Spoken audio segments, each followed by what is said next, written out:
Hi guys, તો અમે આવ્યા કઈ નીચે સારાંશને સાયકલમાં બેસાડી.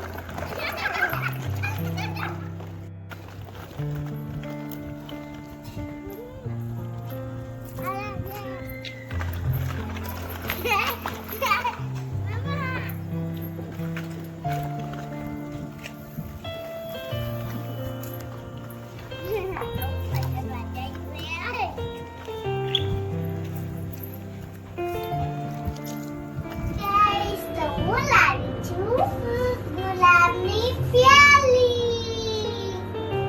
અને સારાંશભાઈ સાયકલમાં બેઠા છે.